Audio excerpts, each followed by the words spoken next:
Welcome, everyone, to our conversation today. We're going to be digging into how do executives master video communication, speaking on video in 2024. I'm Alexander Ferguson with TerraLeap, B2B video testimonials. But today's conversation is really for anyone, but really we're looking at executives here of how do they have the right skills, techniques to master connecting and persuading and leading through video. And to help in this conversation and guide us and help us understand a lot more, I have an incredible expert with us, Stephen Roten. Stephen, great to have you on. Can you introduce yourself? Tell us more about yourself. Hi, everybody. My name is Stephen Roten. I'm co-founder of Stillwater Communications, and I am a communications coach and a professional actor and a director and a longtime educator. So happy to be here. And let me also introduce in the comments section of the video my partner, co-founder and wife, Tamara Farias, and she'll be joining us via chat to sort of pick up the crumbs that I've dropped, or let me know things that I've forgotten to say, or just be in the wings chatting with us. And the goal of Stillwater Communications is to try to help everybody own their stage. We've developed a system of theatrical techniques to help everybody, no matter where you're coming from, executive to TikToker, be better at communication. I love it. And what I'm intrigued about your approach is the theatrical techniques that come in, because you have some traditional communication skills that are essential, and you have that as well. But in today's environment of TikTok and Instagram and Reels, and now LinkedIn is starting to blow up with a video feed, the ability to engage and capture someone's attention, it's a little bit maybe different skill set that's needed to master this and do this. So that's why I'm excited to dig into this conversation. There's a couple things I want to look at. Okay, really the challenges that folks have, beginning with, well, a very common one: lack of confidence. A lack of confidence on camera, being able to deliver. I don't know. I hear this often, like, oh, I can't imagine being on video. Like, someone else, someone else do that. What do you say? What are the tools? What are the techniques that you have been coaching folks on just getting over that concern and fear of being on video? Well, I think first what I'd tell everybody is it's normal. Stage fright, as we call it as actors, just fear, it's normal. It's normal to be nervous. It's normal to be panicked before the event starts. You know, Alex, I've been doing this for a long time, and I was nervous before we started talking today. And now that we're talking, I'm just excited. So those nerves, once you start the project or get rolling on things, those kind of turn just into usable energy. But so the first thing everybody should know, no matter where you are on the experience level, is it's not just normal. It's okay to be nervous. You just have to figure out what to do with that energy, right? Because that's all it is. It's elevated blood pressure. It's your heart rate. It's your breathing, usually a little more shallow because we're panicked, right? So one is normalize that. Number two is actually address what it is you're afraid of. What are you afraid of?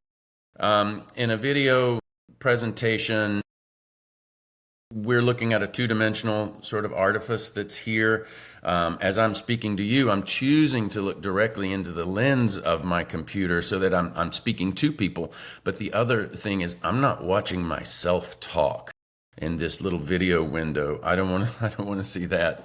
I hope it's tolerable to everyone else, but I'm choosing to sort of speak to people. That can help me bridge that distance and make it a deeper, more three-dimensional thing, even if it's a trick of my imagination.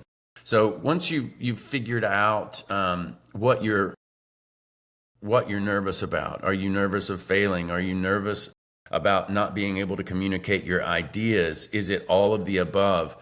That's okay too. You just need to really know specifically what's scaring you, what's making you unconfident, what's keeping you in that I don't want to do it. The other thing is allow yourself the possibility that this might be fun.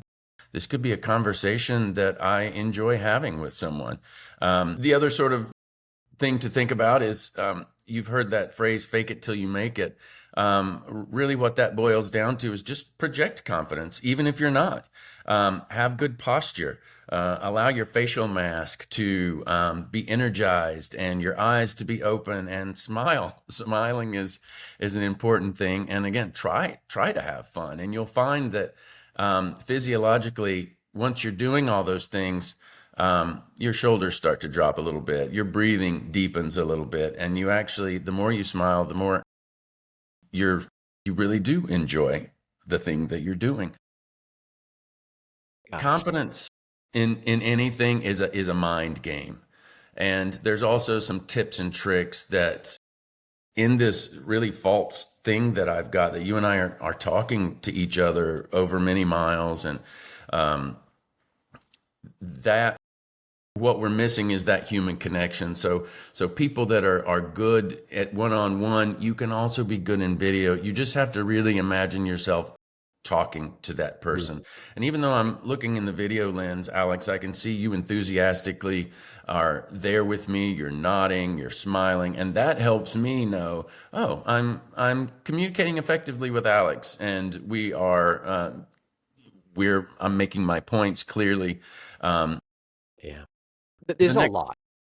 Well, I'm going to stop there just go because ahead. you kind of unpacked a lot, or yeah, just been sharing a lot of different. The first one is recognizing it's okay, it's normal that you're not weird or odd or you're different from anyone else if you're afraid. But I love the point you said of channeling it, of turning that that energy into a constructive energy of maybe excitement, of enthusiasm, of passion, and then being able to also just recognize that it's part of the game, and there's just something about word about normalizing it. So it's like it shouldn't be a barrier. It's just part of the process. That's Exactly. powerful. That's powerful. Exactly. Just that first one. Well, thanks. Let me just add, practice, practice, practice.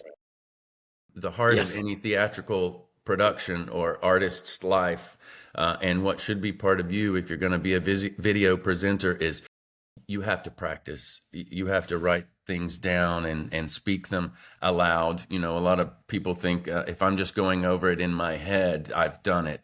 That's not actually the same thing. There are different places in our brain where the thought has to originate and move to our voice. You have to practice all of those things. So practice, practice, practice. Yeah, that's probably the biggest thing. And all these skills that you just listed of normalizing it, of channeling it, of, oh yeah, looking into the camera lens, not at yourself so that you're self-analyzing too much. All those things you can be practicing and be able to get better. For those that are just joining us, feel free to drop in the comments of maybe challenges you're facing when it comes to video, and we can Yeah. be able to address that towards the end. But I want to keep moving forward to looking at another challenge or struggle is engaging your audience, whether it's live, so it's a like a right now we're having this conversation, or it's recorded and folks aren't being able to grasp it. You're not keeping them the entire video all the way through. What are some tips or ideas, your thoughts on keeping viewers' attention in your delivery when it comes to this virtual environment, this 2D interface of video? Well, I think understanding your audience is key. Knowing who the audience is, if you have any control over that. If you're putting a video out on a TikTok For You page, you don't know who that is. So your video needs to be interesting in some visual way for us to stay engaged, or an auditory level, some interesting music. But I think, again, as you said in your promo words to this, it's not really the words you're saying usually, it's how you're saying them. So again, those same, we're going to overlap a lot in this conversation, Alex. A lot of those things are, be interesting, have good posture, promote, sort of present confidence. You say that to be interesting. Somebody say, I'm not an interesting person. Like, let's say they have an interesting company, interesting product, but you don't have the experience of being on video. You started to say something right there. Is it simply just posture? Is it just that's how you start to become interesting? It's presenting confidence. And you say you aren't interesting. That's part of your mental game telling you you're not interesting. Like, you got to where you are by being an interesting, confident person, no matter where you are, right? So if you believe in a product you're selling, that's your hook of interest. Really share your belief there. If you just have to trust that everybody being themselves is an interesting thing. If you consume social media, pay attention to what you consume. Those people aren't beautiful, all of them. Some of them might be. Those people aren't well spoken, all of them. Some of them might be. But we are interested as human beings in a whole cadre of things that everybody possesses. We want, and we sort of consume that subconsciously. Everybody's interesting, Alex, and you have to interrupt that mental game that keeps telling you you're not. Absolutely. And I love tomorrow's comment there in the chat there of you think you're not interesting. Authenticity does resonate. We're definitely in a world and Man. environment where you're leading with your genuine self, that is going to get more engagement. And actually, I've seen companies hurt themselves when they try to post too corporate of a staged look environment on social, and people are like downvoting it, ignoring it, swiping away. Authenticity, it reigns. Yeah, it's so important. And when you're like, if you just think about sales, it's even kind of a cultural joke that car salesmen, right? You see them coming and you want to hop back in your car because you know you're going to get pitched, Yes. right? Because it's inauthentic. So absolutely, authenticity. We will pull over to the curb to watch things. We rubberneck because those things are really happening. I mean, I think that's why we love pets so much. They are just authentically themselves all the time, no matter what You they're know, doing.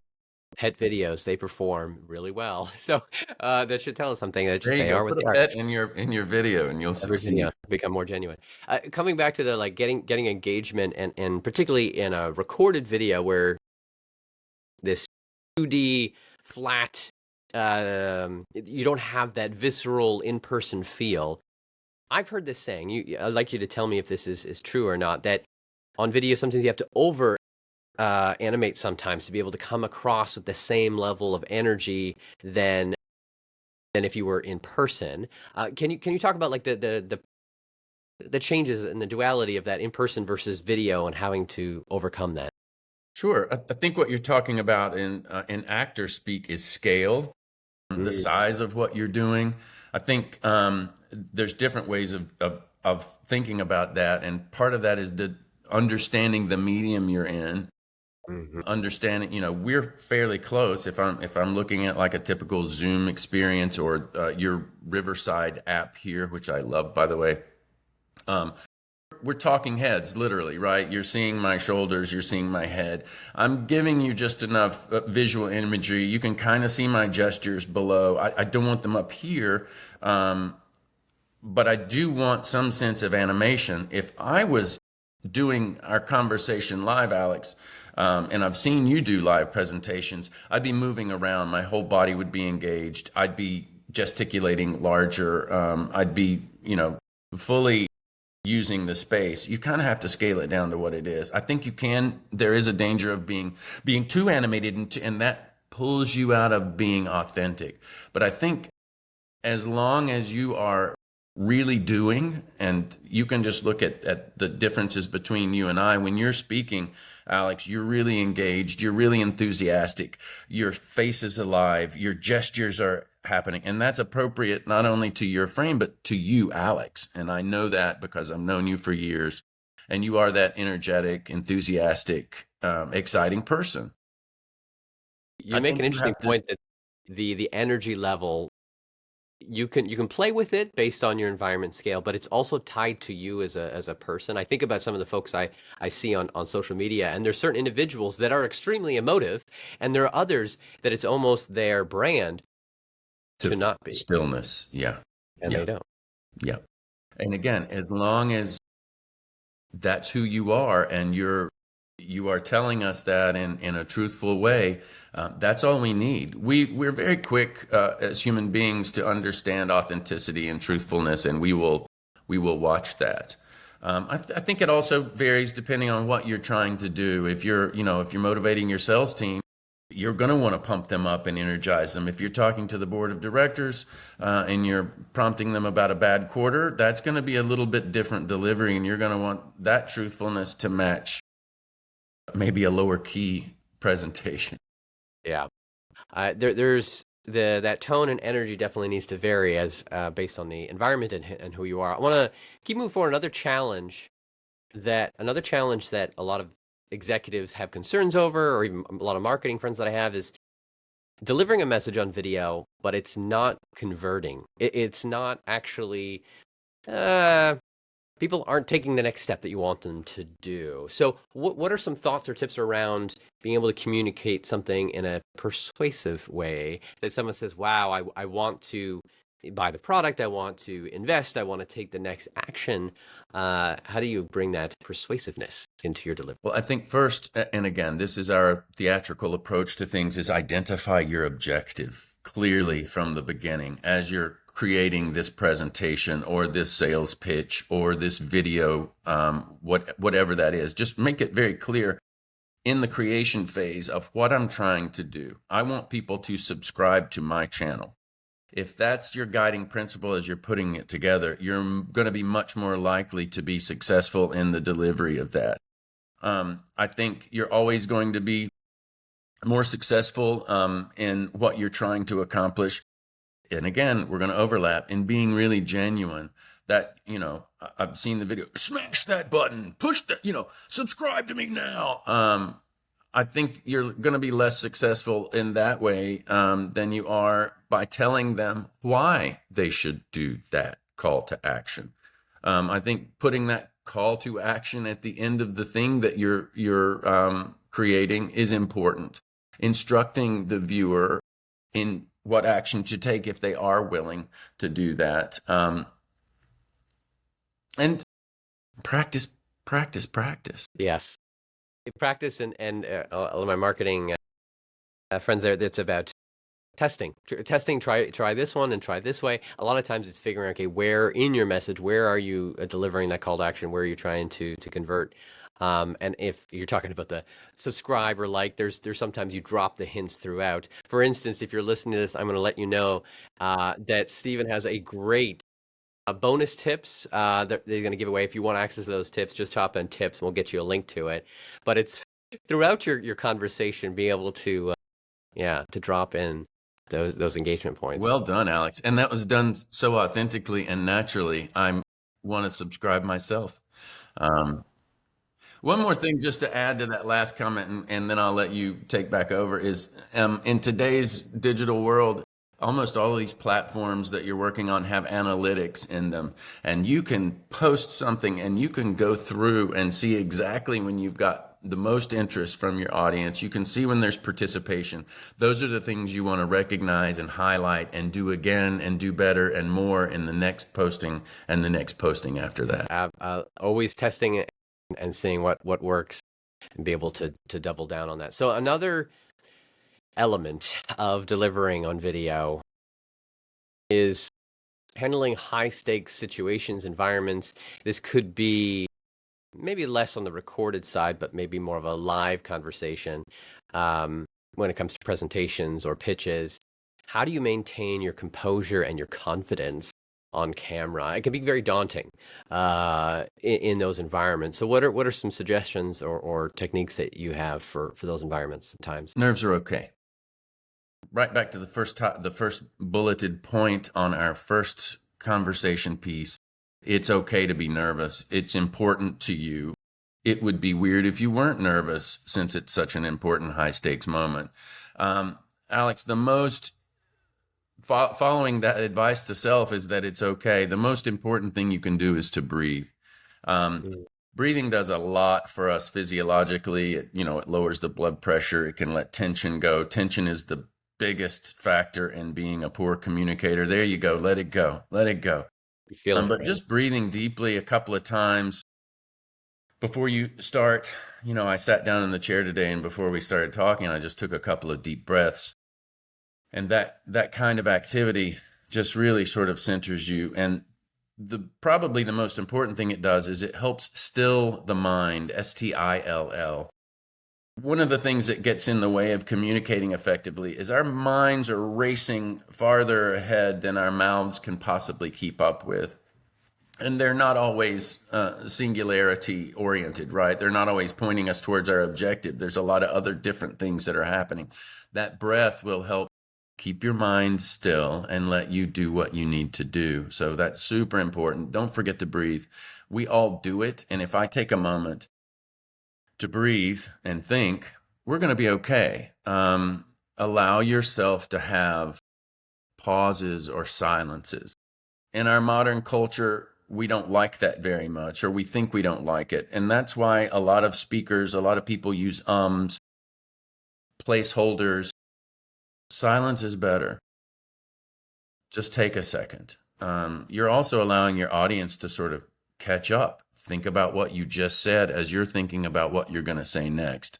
You'll probably be a lot more on cue if you allow yourself a pause here and there, rather than trying to fill every single microsecond with a sound coming from your mouth. There's actually another point I'll say on the pausing. I think it's so powerful. Definitely in those live conversations, it's okay.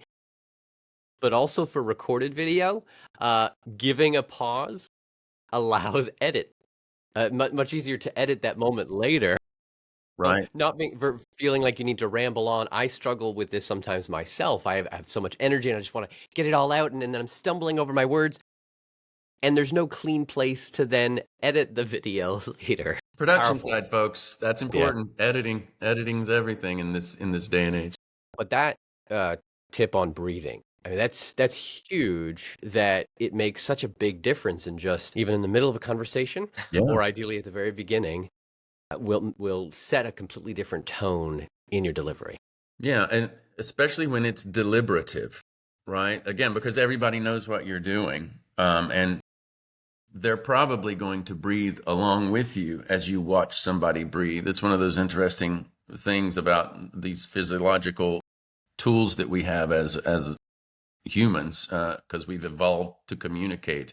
The last thing I'll say is, again, just practice, and then get feedback. If it's a presentation you're making, and it's a high stakes moment, the more guesswork that you can take out of that, the more confident you're going to be. Confidence leads to people believing you, and then just don't expect perfection. It's okay. Part of being an authentic person is messing up occasionally, but just because my wheel, drops off the road for a second doesn't mean I can't get it right back on and still have a successful trip. Leaving space for humanness can actually increase the connectivity, the realness, the genuineness, for sure. And if we go back from high stakes back to, let's say you're creating video content in today's world, in these more social media environments, you'll probably get more engagement if you have more mistakes. There's one series I saw that a electronics store in the UK was doing. Their audience is a bit younger for sure, and they're putting on TikTok and other places. But they intentionally left tons of mistakes, or actually probably did the mistakes on purpose through this semi-awkward video of trying to promote all these different things. And it blew up because it is like, I can't believe they left that in, made it that just much more engaging. So depending on the medium and the environment, that can make a lot of sense. So let's actually dig into this. I did want to talk about, okay, maintaining authenticity based on, though, like the tailoring it for the proper platform and space. We have like TikTok is one, we have Instagram, and then we have LinkedIn, and then we have maybe your website, or a very controlled environment. I would almost put that as a spectrum of varying degrees. I'm just kind of curious your thoughts, and we can have a conversation around this of to what degree can you be as dramatic? I feel like dramatizing is that the right way to look at it? Is like you can be super dramatic on TikTok, but then you need to be a little bit more controlled on your website and LinkedIn. It's funny to put that in the heading of dramatic. I think you definitely have to know the medium and what's being successful. I've seen things that on TikTok that have made me cry because they were so real. Some of this devastating stuff that's happened from Helene in Asheville. I literally, this one woman just showing me her, I'm sorry, I'm getting messages popping in. Always Don't allow for the unexpected, Alex, in your yeah, video in presentations. a high stakes live environment. But yeah, you Yeah. saw this message and it just hit But you. it's just, I've wept and then I've laughed uncontrollably at those things. So I still think even any in a given platform, you can approach various means of delivery. I think some just give you more leeway to be dramatic or to be hilarious or to be inappropriate or to be your completely raw self, right? And I think you'll be the rewarded or successful to a degree by the level of that you allow yourself to do. Now I'm rambling a little bit because these messages keep popping up. But I think the key to being authentic and to wrap your idea of scale and what's permissible in, I think you really just need, again, know what your objective is, who you're talking to, what your message is, and then you will figure out in your most authentic self how to deliver that. I think when we talk about authenticity all the time, it people want to assign it one hard and fast Oxford definition, right? And I don't think it is that. I think right now, I think I'm being about as authentic as I can with you in this way. But if, we go and sit by the fire and we start listening to music, I'm going to be a different authentic self. I think we know intuitively in any environment what to do. You just have to think a little bit when you're putting it in a video environment. You have to think about how you want yourself received. But at all times, I think you should be yourself, the best version of yourself. Don't be afraid that you pronounce a word a certain way. Now I'm from rural North Carolina, so I can sound very differently when I'm with my family being my authentic self. But now I've learned to speak in a slightly different way, being my authentic self with Alex, my friend. I love your the perspective that you've given of being authentic based on the environment that you're in. Obviously, if it's a more controlled business setting, then you might have your stature or in your presence is a little bit different versus sitting around a campfire.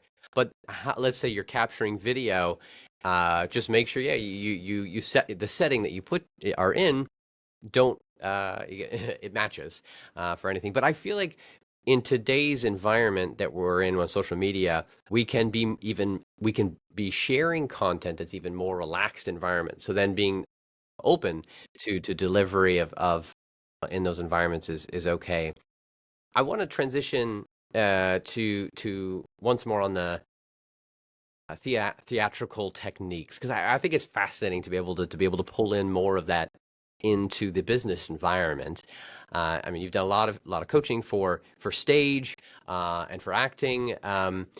Is there any tips there on that you would give if you're coaching an actor that you think is also applicable that we haven't covered yet for executives to own their stage in a video format?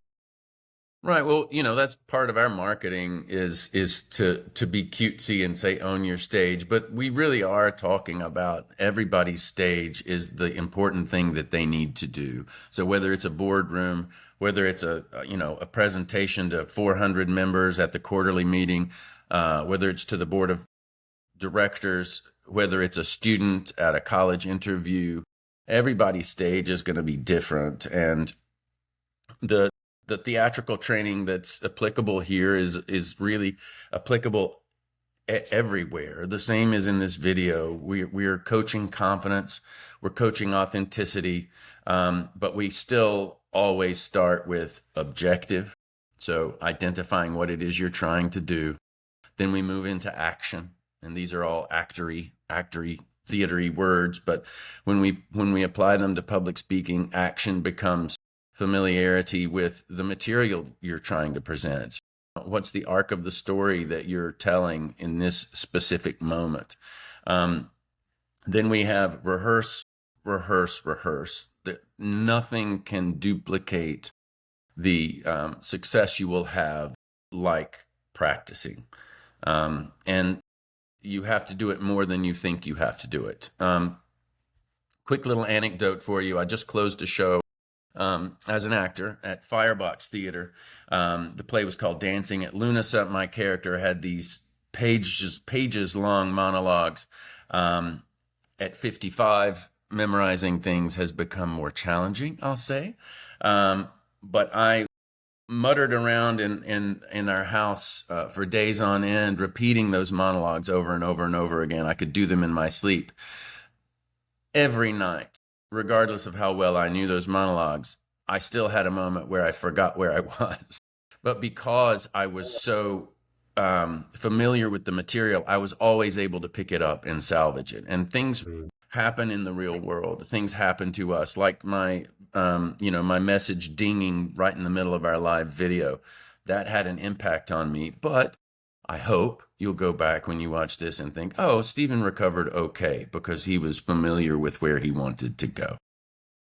And then there's the performance. And if you do all those things we talked about, projecting confidence, breathing, being familiar with your material, you're gonna do great. And you just have to reinforce that message and tell yourself over and over, I'm gonna be fantastic. And you will be. Love that. I love that. There's so many good tips in here on being able to deliver well on video. And probably the main one for me is still getting my breathing right and those pauses. And also looking directly into the camera lens. I'm looking at you and the lens, but not looking at myself. As I think we all need to work on that. There's maybe a little bit too much. What is that? Not ego, but I don't know. Well, it is called the iPhone, right? It's that I generation. Me. Let's film this moment. But I hear you. Yeah. A tip that I heard someone else share actually is if you're going to do a lot of videos of yourself, don't use the front facing where you see yourself. Use the rear. Part because it's a better quality camera, but also and you're not looking at yourself. You're just focusing on the lens. You're focusing on your delivery, and then your point earlier is you just imagine the person on the other end that you're speaking to, and then that will ideally give you a much better authentic performance or delivery of your message. Yeah. So good. So much good stuff. And now there's a great bonus tips, as I mentioned earlier, that Stephen has. If you want access to that, just type in tips. We'll drop the link in later. Some great bonus tips. And also, Stephen and Tamar, they're giving away a little discount on coaching this month. If you really want to get some support in your delivery, in that link that we'll drop, you can be able to check that out, and there'll be great support. Because I agree with you, Stephen, you really need to be able to have someone, a sounding board, to be able to practice, to be able to improve on. I've had several of those throughout time, and whenever I make a video, I'm always sharing it with someone on the team. Like, all right, how does this look? How do I improve on it? Because if you don't have that sounding board to give you the feedback and accelerate, then I don't know. I feel like you don't grow as fast, as quickly. I completely agree. Completely agree. And I think, folks hear coaching and they feel like this ongoing sort of engagement, like with a personal trainer.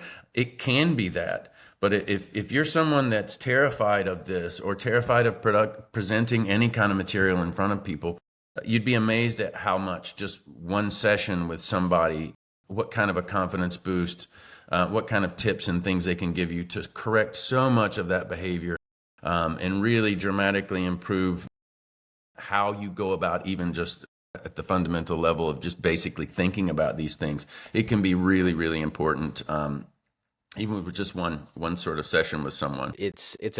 We never stop learning, and being able to get the support you need to keep learning is so essential. Though I think the biggest thing is just start making video, as you said, practice.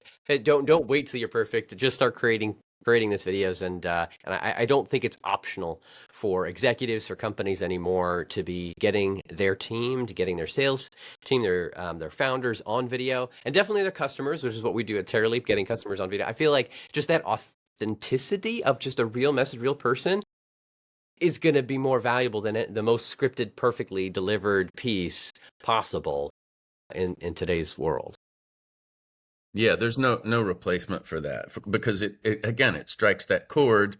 When someone's authentic, we know it's truthful, and if it helped that person, I want to be helped. So you're absolutely true, and that's a smart marketing device for you to get your customers to give that feedback.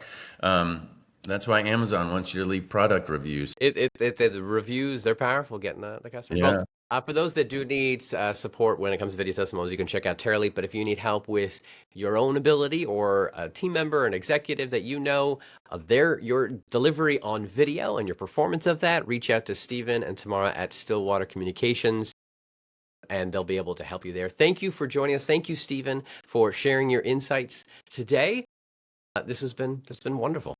Been so fun. Thank you, Alex, and thanks everybody for tuning in. Yeah, it's been fantastic. So thank you for having me.